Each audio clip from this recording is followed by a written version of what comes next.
आज हम सीखेंगे एक्सेल की फ़ाइल को पासवर्ड प्रोटेक्टेड कैसे करते हैं, यानी पासवर्ड से सुरक्षित कैसे बनाते हैं। आपने कोई टेबल तैयार की है या आपने कोई काम किया है, आप उसे दूसरों से छिपाना चाहते हैं, आप नहीं चाहते कि आपके अलावा और भी कोई व्यक्ति उस पर काम करे। इसके लिए बहुत से लोग फ़ोल्डर लॉक जैसे सॉफ्टवेयर्स का यूज़ करते हैं, लेकिन एक तरीका ऐसा भी है जिससे आप बिना किसी एप्लीकेशन या सॉफ्टवेयर के यूज़ किए एक्सेल की फ़ाइल को पासवर्ड से लॉक कर सकते हैं। इसके लिए आप ऑफिस बटन पर क्लिक कीजिए, सेव एज़ पर जाइए। ये फ़ाइल हमने पहले से सेव की हुई है, इसलिए हम इसे सेव एज़ कर रहे हैं। लेकिन अगर आप नई फ़ाइल को सेव करेंगे तो उसी समय आपको ये ऑप्शन यूज़ करना है। जब आप फ़ाइल को सेव करेंगे तो सेम ऐसा ही विंडो आपके सामने ओपन होगा। यहाँ आप फ़ाइल का नाम देंगे और सेव करने से पहले आप इस टूल वाले ऑप्शन पर जाएंगे।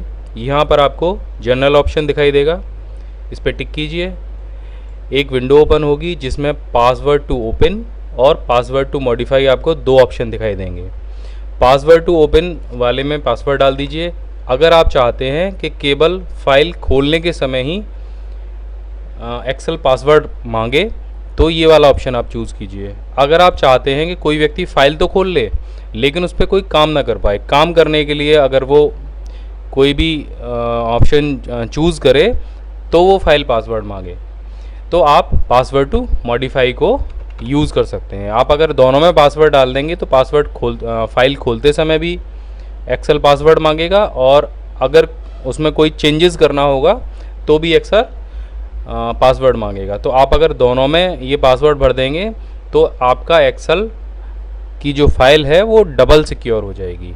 यहाँ पे एक ऑप्शन और दिया गया है, ऑलवेज़ क्रिएट बैकअप। अगर आप इस पर टिक लगा देते हैं तो आपकी फ़ाइल का एक बैकअप जितना भी आप काम करते जाएंगे हमेशा तैयार होता रहेगा। आप यहाँ पर पासवर्ड न भी भरें तो भी ये ऑप्शन आप यूज़ कर सकते हैं, जिससे आपकी एक बैकअप फ़ाइल आपके फ़ाइल के साथ साथ तैयार होती रहेगी। अगर किसी वजह से आपकी एक्सेल की फ़ाइल डिलीट भी हो जाती है तो आप बैकअप से उसको वापस ले सकते हैं। बैकअप कितनी देर बाद तैयार करना है, कैसे तैयार होना है, इसके और भी ऑप्शन है, इसको हम आपको आगे की क्लास में बताएंगे। तो हम यहाँ पे यूज़ कर रहे हैं पासवर्ड टू ओपन और पासवर्ड टू मॉडिफाई। दोनों में पासवर्ड डाल दीजिए और ओके कर दीजिए। एक बात याद रखिए कि अगर आपने ऐसा पासवर्ड डाला है जिसे आप भूल गए हैं तो आप भी इस फाइल पर कभी काम नहीं कर पाएंगे, यह पासवर्ड कभी रीसेट नहीं होगा। तो ऐसा पासवर्ड डालिए जो आपको याद रहे। पासवर्ड डालने के बाद में जब आप ओके करेंगे तो आपसे एक बार दोबारा और पासवर्ड पूछे जाएंगे, तो आप एक बार और पासवर्ड डाल दीजिए, कंफर्म कर दीजिए। पहले हमने पासवर्ड टू ओपन को कंफर्म किया था और अब हम पासवर्ड टू मॉडिफाई को कंफर्म कर रहे हैं। आप इन दोनों पासवर्ड को अलग अलग भी रख सकते हैं, यानी पासवर्ड टू ओपन में जो पासवर्ड है वो अलग हो सकता है और पासवर्ड टू मॉडिफाई का जो पासवर्ड है वो अलग हो सकता है, और अगर आप चाहें तो उसको सेम भी कर सकते हैं। इसको ओके कर दीजिए और फाइल को सेव कर दीजिए। ये हमने फाइल सेव कर दी। अब अगली बार जब हम इस फाइल को खोलेंगे, रिज़ल्ट 2 नाम की ये फ़ाइल है, अगली बार जब इस फाइल को ओपन करेंगे तो ये फ़ाइल पासवर्ड मांगेगी। अब हम दिखा देते हैं ये किस तरीके से होगा।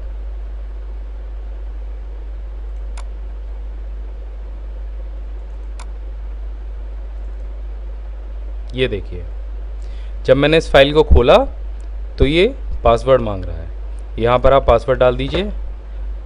अब ये कह रहा है रिज़ल्ट 2 ओपन तो हो गई है, लेकिन आप इसको जो है कुछ चेंजेस भी करना चाहते हैं या सिर्फ इसको रीड ऑनली रखना चाहते हैं, यानी सिर्फ देखना चाहते हैं। तो रीड ऑनली पे जब आप इसको क्लिक करेंगे तो ये आप फाइल को खोल तो सकते हैं, लेकिन इसमें जब कोई चेंजेस करके आप इसको सेव करना चाहेंगे तो ये फाइल पे एक एरर आएगा। ये कहेगा कि ये फ़ाइल सिर्फ रीड ऑनली है, यानी कि आप इसको सिर्फ पढ़ सकते हैं, इसमें कोई चेंजेस नहीं कर सकते हैं।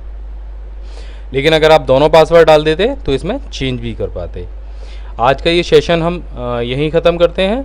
अगले सेशन में हम बताएंगे कि आप अपनी एक्सेल की फ़ाइल का बैकअप कैसे तैयार कर सकते हैं और उस बैकअप की टाइम ड्यूरेशन आप कितनी रख सकते हैं।